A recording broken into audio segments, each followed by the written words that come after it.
Hello students, hi everyone. Today we are going to learn about power MOSFET construction. Before going to know about the power MOSFET construction, it is better to see the what we have learned in the previous class.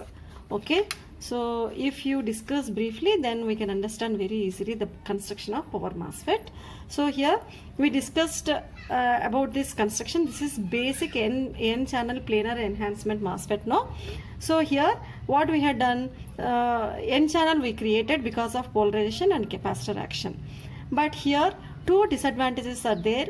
One is this is useful only for low power applications. Okay, because of on state resistance is more, here the loss is more, hence it is not used for high power applications. It will be using only for low power applications. So to overcome these disadvantages, we need to change the structure and design structure, so that we are going to see in power MOSFET construction. Okay, so in MOSFET one advantage is there, that is parallel operation is possible. Parallel operation means here we can combine the number of MOSFETs in parallel, okay, to increase the power handling capability. That we can see in this power MOSFET construction.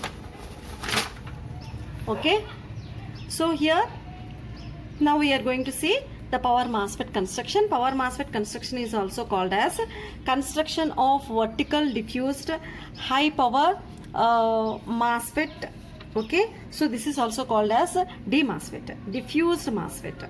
Okay, so this also called as a structure of n channel DMOS power MOSFET. Okay, DMOS power MOSFET. D means diffused metal oxide semiconductor field effect transistor. Okay, now here if you come to this structure in design, see I have drawn here the figure, entire figure. If you observe, it is very neat. Clearly I have mentioned here the entire diagram. See here, if you observe this diagram, here this is one part and this is one part. Here we have done the parallel operation because we have combined two MOSFETs in parallel. Okay, so this is one MOSFET and this part is another MOSFET. Okay, so now we'll see what we have included here to increase the power handling capability. We know very well about the drift region. Here the drift region is useful to increase the voltage handling capability as well as to increase the reverse voltage capability. Okay, withstanding capability, reverse voltage withstanding capability. Okay, so here this is N substrate, N plus substrate. So it is heavily doped N-type material. The plus indicates the heavily doped. Okay, so the charge carrier density is 10 to the power of 19 per centimeter cube, and it is lightly doped N-type material. Here this is also called as drift region. No, so here barrier width is more, and it is here the carrier density is 10 to the power of 14 per centimeter cube. And here this is p-type body. It is also lightly doped, 10 to the power of 16 per centimeter cube carrier density. And here if you see here, two N-type materials are heavily doped, N-type materials are diffused. Okay, and this about this, I mean top of these diffused N-type materials, silicon dioxide is there. Okay, so top of this the material gate metal conductor is there, which is used as gate terminal. Okay, as well as here this is source and this is another source. These two are parallelly short circuited. Okay, and here this pink shaded part is nothing but it is drain terminal. Okay, so drain terminal, here the source terminals, those are short circuited, and here it is gate terminal.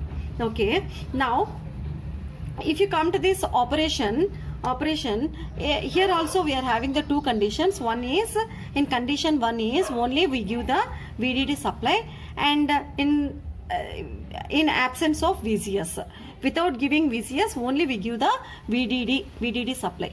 So here the positive terminal is connected to this drain terminal. Because of this positive terminal, here we can observe n plus region and here n minus region. So because of same semiconductor materials, here it will not form the junction. So here junction is there. So here p minus material and here it is n minus material. So it forms the junction here. Because of the positive terminal connecting to the n type material, here it becomes reverse biased. This becomes reverse biased. Okay. So and by giving this negative terminal to this source terminal, and this source terminal is connected to the n type material and the negative is connecting to this n, and here one more junction is there, n and p. This is p body, no, this is entire, this body is p body. So this forms the junction. So because of negative terminal is connected to the n type material, here it becomes forward biased. This is forward biased. So here because of this VDD supply, here one junction is forward biased, another junction is reverse biased. Even one junction is reverse biased, it acts as open circuit switch. Therefore, here MOSFET will not conduct and it acts as MOSFET acts as open circuit switch. So here whatever we have done the operation, the same operation will occur here also. Okay. So now to make it conduct and to make it conduct as well as to make it a closed loop closed switch, closed MOSFET, or to access MOSFET as a closed switch, we need to give the VGS supply. Okay. So here the positive terminal is giving to this gate terminal. So whenever we give the positive terminal, here positive charge carriers are developed on the top of this gate terminal. Because of these positive polarities, positive charge carriers, here polarization takes place and SiO2 is acts as capacitor. Okay. So this is gate is plate, upper plate, and here this body and this is acts as second plate. Okay. So here because of that polarization, here negative charge carriers are developed, and this is also called as this formation of negative charge carriers here, this is called as channel. Okay. So because of that channel, here the current drain current path will be like this. Okay. So here one drain current and here also drain current passes.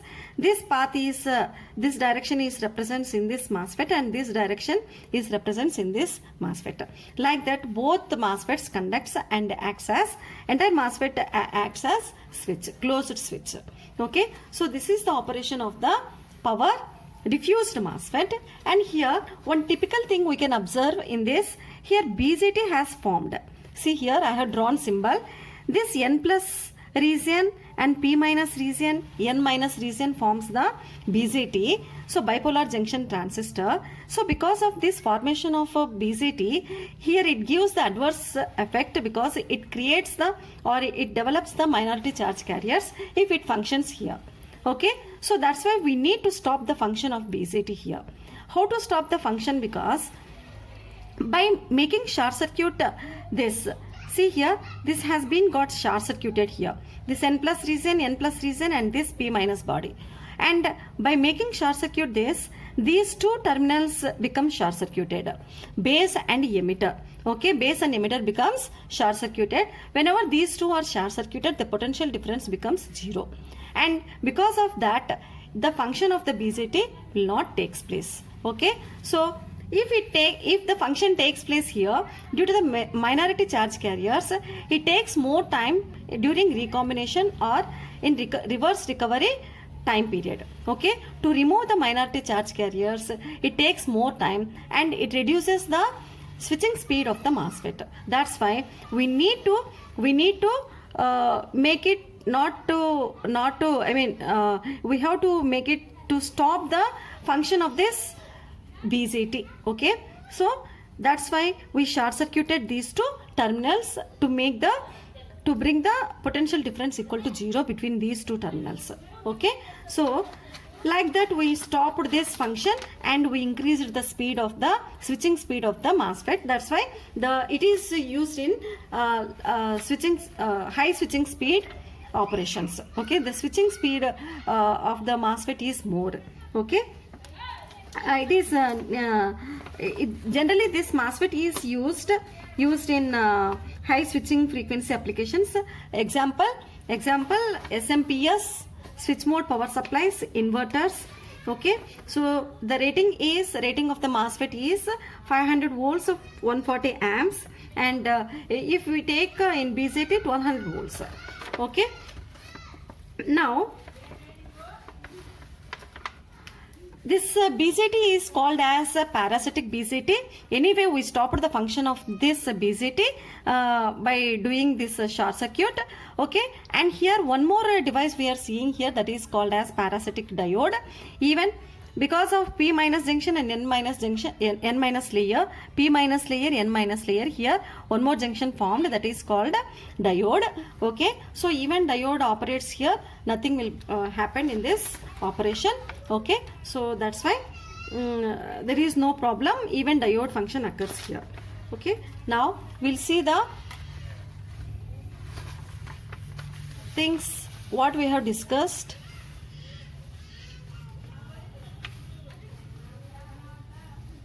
So everything I discussed, each and every point.